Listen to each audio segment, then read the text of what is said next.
न तो कोई पशु जगत में होता है, न कोई देवता के होता है, न नारकीय जीवों के होता है, और न ही बिना साधु बने मनुष्यों के होता है। केवल साधुओं में होता है, और साधुओं में भी सामान्य साधुओं में नहीं, विशिष्ट साधुओं में, जो 14 पूर्वी होते हैं। 14 पूर्वों का ज्ञान, आप लोग 14 पूर्वों के ज्ञान के बारे में थोड़ा सा समझ लें कि 14 पूर्व आखिर कहते किसको, कितना विशाल ज्ञान है वह। बताया गया एक बड़ा हाथी, वह भी अंबावाड़ी सहित ऊपर सब बैठने का और का आसन आदि है, वो इतना सारा बना हुआ है। इतना विशाल हाथी कहा गया, उतनी स्याही से ग्रंथों को लिखना चालू किया तो पूरे एक हाथी जितनी स्याही से जितना शास्त्र लिखा जाए वो पहला पूर्व है। दूसरा पूर्व, 2 हाथियों जितनी स्याही से जितना लिखा जाए वो दूसरा पूर्व है। ऐसे आगे से आगे बढ़ते जाएं, बढ़ते जाएं, बढ़ते जाएं। 14वां पूर्व, 14 हाथी जितनी स्याही से ग्रंथों को लिखा जाए उतनी विशाल ज्ञान राशि उस 14 पूर्व की होती है। अब हम कल्पना करें, वर्तमान में प्रतिक्रमण सीखना भारी पड़ रहा है, 25 बोल सीखना भारी पड़ रहा है, 24 सीखना भारी पड़ रहा है। इसीलिए कुछ किशोर यहां पर कंठस्थ करके प्रस्तुति दे रहे हैं, कन्याएं कंठस्थ करके प्रस्तुति दे रही हैं, सारे तो नहीं देते। यह ज्ञानावरणीय क्रम का क्षयोपशम इतना हमारा नहीं है, तो ये ज्ञान के क्षेत्र में इतना विकास हमारा नहीं हो सकता। पर 14 पूर्वी होते हैं, वे बहुत विशाल ज्ञान राशि वाले होते हैं। उनका मेमोरी पावर इतना जबरदस्त कि वे सीखते सीखते कितना ही समय लगे उसको पूरा करके छोड़ते हैं। गणधर के विषय में बताया गया, जैसे आपने सुना होगा, तीर्थंकर होते हैं, तीर्थंकरों के गणधर होते हैं। गौतम, इंद्रभूति, अग्निभूति, वायुभूति, ये सारे गणधर थे।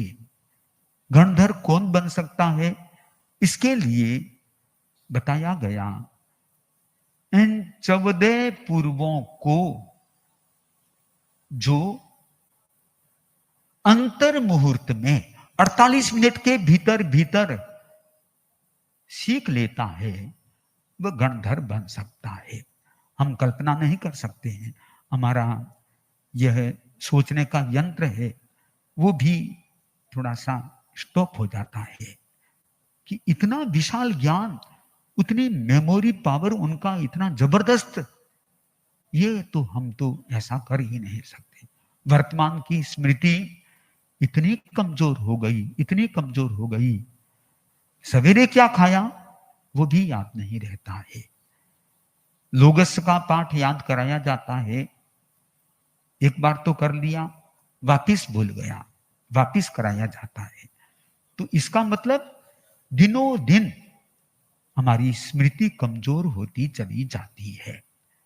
पर ऐसा भी समय था जिस समय में 14 पूर्वों का ज्ञान, इतना विशाल ज्ञान जिनके था, वैसे व्यक्ति भी यहां पर मौजूद थे। पर आज हमारे बीच में कोई भी पूर्वों के ज्ञाता नहीं है। फिर भी इतना संतोष है कि उत्तराध्ययन, 10वें आदियम आदि ग्रंथों में उन 14 पूर्वों के थोड़े थोड़े सार तत्व को भी बताया गया। कारण क्या कि 10वें कालिक की रचना संयम भव आचार्य ने की थी, और संयम भव आचार्य 14 पूर्वी थे। तो स्वयं 14 पूर्वी थे, उन्होंने अपने पुत्र के लिए चिंतन किया कि मेरे पुत्र का आयुष तो 6 महीने का ही है, इतने में इनको कितना ग्रंथ पढ़ा पाऊंगा। तो सोचा कि थोड़ा चंचुपा उन शास्त्रों का सार तत्व इनको बता देना चाहिए। तो उन 14 पूर्वों में से थोड़ा थोड़ा अंश निकाल करके एक ग्रंथ तैयार कर लिया, 10वें आलियम। उसमें कई अध्ययनों में 14 पूर्वों का थोड़ा थोड़ा सार तत्व आता है और वह उनको सिखा दिया। और उनका तो आत्मकल्याण एक दृष्टि से हो गया। भले मोक्ष में नहीं गए मनक मुनि, पर उन्होंने शुभ योग के द्वारा, साधुपन के द्वारा आने वाले कर्मों को रोक दिया, कर्मों की निर्जरा की, पुण्य का बंधन हो गया। वर्तमान में देवलोक में विद्यमान है और आगे भविष्य में कभी मोक्ष का वर्ण भी कर देंगे। इतनी विशाल ज्ञान राशि जिनके पास होती है, 14 पूर्वों का ज्ञान, और वह भी इतना खोल करके पूरे अर्थ को जानने वाले, वे ही व्यक्ति कभी कभी उत्तर देने में अपने आप को पूर्णतया सक्षम नहीं समझते। उस समय उनके मन में क्या आता है कि केवल ज्ञानी, इनके पास में एक हमारे शरीर में से कोई ऐसे पुतला जाना चाहिए ताकि उसका समाधान लेकर के आ जाए। वो प्रक्रिया आहारक शरीर निर्माण की प्रक्रिया होती है। अब आप कल्पना कर सकते हैं, केवल ज्ञानी जो संपूर्ण ज्ञानी है, पर जो 14 पूर्व ज्ञानी है, हमारी दृष्टि से तो बहुत ही महाज्ञानी है वे, फिर भी इतना ज्ञान होने के बावजूद भी कंफर्म कराने के लिए वे अपने आप को तीर्थंकरों की शरण में मौजूद करते हैं। तो कितना ये विशाल ज्ञान राशि है, फिर भी केवल ज्ञान के सामने तो कुछ भी नहीं है। तो इतने विशाल ज्ञान राशि, ऐसा हमारा प्रयास होना चाहिए कि हम ज्ञान को तो प्राप्त करें, पर कभी भी कोई लब्धि के प्रयोग की भावना नहीं होनी चाहिए। अभी हम सिमंदर प्रभु का संगान कर रहे थे, उसमें एक पंक्ति आई थी, लब्धि न फोड़ी जाए। लब्धि नहीं फोड़ सकता मैं, लब्धि का प्रयोग करना सही नहीं है। तो आहारक शरीर संपन्न होना यह तो उपलब्धि है, पर आहारक शरीर का प्रयोग करना यह प्रमाद है। आप कहेंगे प्रमाद कैसे? इसलिए प्रमाद है कि वह आहारक लब्धि का प्रयोग होता है, उस समय में वह शरीर यहां से जिस स्पीड से जाता है तो उसमें भी हिंसा की संभावना रहती है। तो ये साधु को लब्धि फोड़ने का त्याग होता है। तो ऐसी लब्धि का प्रयोग कोई करेगा, उसका प्रायश्चित लेना पड़ता है। तो आहारक शरीर का मीनिंग हो गया कि 14 पूर्वी भी अपने ज्ञान का कंफर्म करने के लिए ऐसा क्यों करते हैं कि जैसे सपोज कल्पना करो, यहां पर 14 पूर्वी विराजे हुए हैं, उनके सामने कोई प्रश्न लेकर के आ गया, इतना गहन प्रश्न है, उस प्रश्न का वे उत्तर दे रहे हैं। उस समय उनके मन में आया कि मैं कंफर्म कर लेता हूं इसको। तत्काल वे भीतर ही भीतर वो प्रयोग कर देते हैं और जो प्रश्न करता है उसको ये नहीं लगता है कि मेरे प्रश्न के उत्तर में कहीं देरी हुई है। काल वह इतना शॉर्ट समय में प्रयोग होता है कि सामने वाला व्यक्ति उसका कोई भी देरी हो गई ऐसा अनुभव कर ही नहीं सकता और वे उत्तर भी दे देते हैं। तो वह प्रयोग तो अभी वर्तमान में नहीं है, न 14 पूर्व है। तो वो करते हैं, वो आहारक शरीर कहलाता है। तेजस शरीर हम सब लोगों के साथ में जुड़ा हुआ है, जो भी संसारी आत्माएं हैं। तेजस शरीर, कार्मण शरीर, ये दो शरीर तो एनी टाइम रहते हैं, हर क्षण रहते हैं। चाहे एक आत्मा एक भव से दूसरे भव में भी जाएगी, ये दो शरीर साथ नहीं छोड़ेंगे। कोई कहते हैं शरीर छोड़ दिया, शरीर का छोड़ा? ये औदारिक शरीर छोड़ा है, तेजस शरीर कार्मण शरीर को नहीं छोड़ा है। जिस दिन हम तेजस शरीर कार्मण शरीर को छोड़ देंगे, धन्य हो जाएंगे, फिर नया शरीर बनाने की जरूरत नहीं है, हम मोक्ष में चले जाएंगे। ये हमारा चिंतन होना चाहिए। तो 5 प्रकार के शरीर, इन शरीर का प्रयोग करना, ये योग, कायिक योग होता है। जैसे हमारा शरीर औदारिक शरीर है, मैं वहां से चल के यहां आया हूं, आप भी कहीं से चल के आए हैं, इसका मतलब ये औदारिक काय योग हो गया।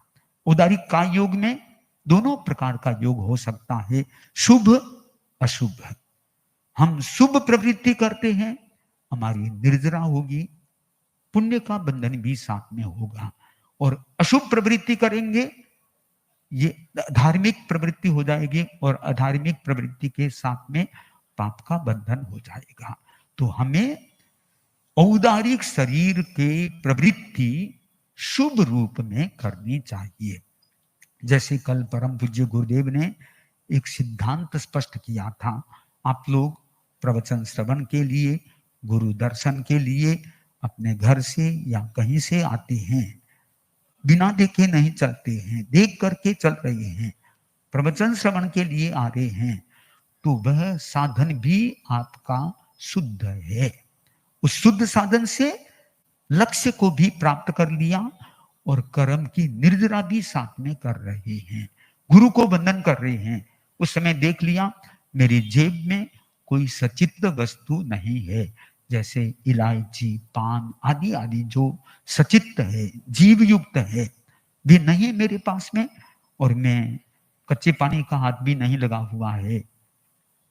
तो उस समय में जब कोई भी प्रकार की हिंसा का प्रसंग नहीं है, वह प्रदक्षिणा करके गुरु को वंदन करता है।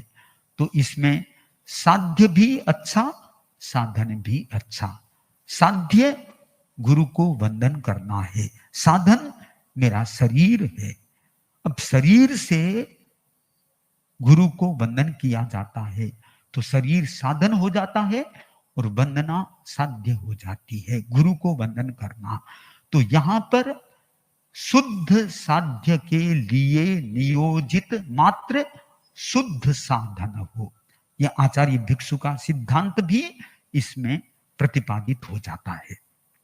तो हम औदारिक शरीर का प्रयोग शुभ रूप में करें, ये औदारिक शरीर के संदर्भ में आ गया।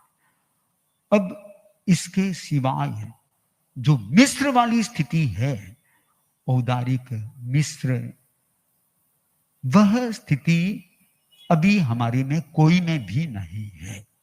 वह कब थी? जब हमने इस मनुष्य भव में प्रवेश किया था, तो सबसे पहले हम आहार ग्रहण किए थे, उसके बाद में शरीर का निर्माण चालू किया था।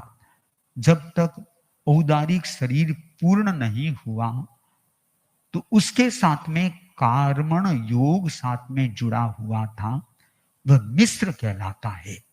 और कर्मण का योग हमारे कब हुआ था?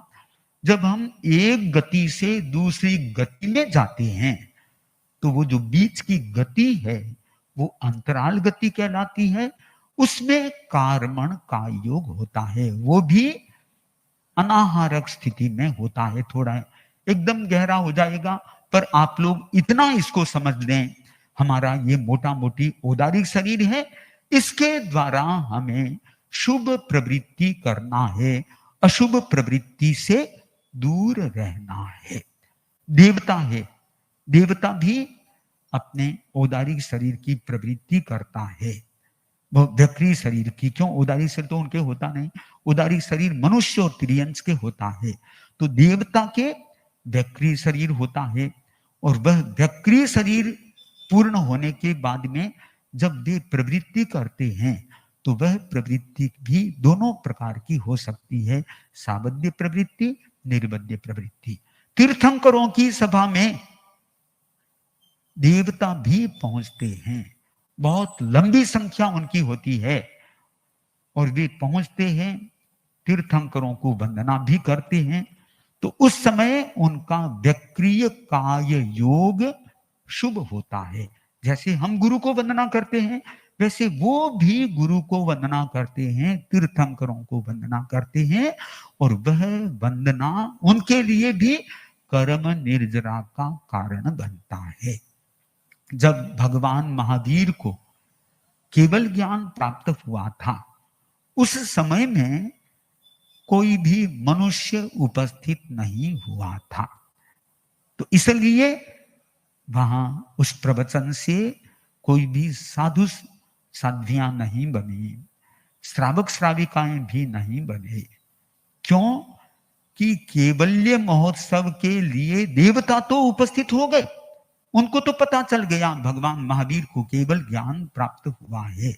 वहां देवता की बहुत बड़ी परिषद थी, भगवान ने देशना दी और देवों ने निवेदन किया, भंते आपकी देशना बहुत अच्छी है, हम देव जगत के जीव प्राणी हैं, हम त्याग प्रत्याख्यान नहीं कर सकते हैं। ये त्याग प्रत्याख्यान तो मनुष्य लोग कर सकते हैं, हम कर नहीं सकते, पर हम आपके प्रवचन से बहुत ही प्रसन्न हैं। ये कर्म निर्जरा वे अवश्य करते हैं। इसका मतलब देवता निर्जरा की साधना कर सकते हैं, संबर की साधना उनके द्वारा नहीं हो सकती। ये देवों के लिए बात आई। वैसे ही आहारक शरीर का प्रयोग जिस समय में वह वेग गति से वहां पहुंचा, उसके बाद में तीर्थंकर के साथ परम पूज्य गुरुदेव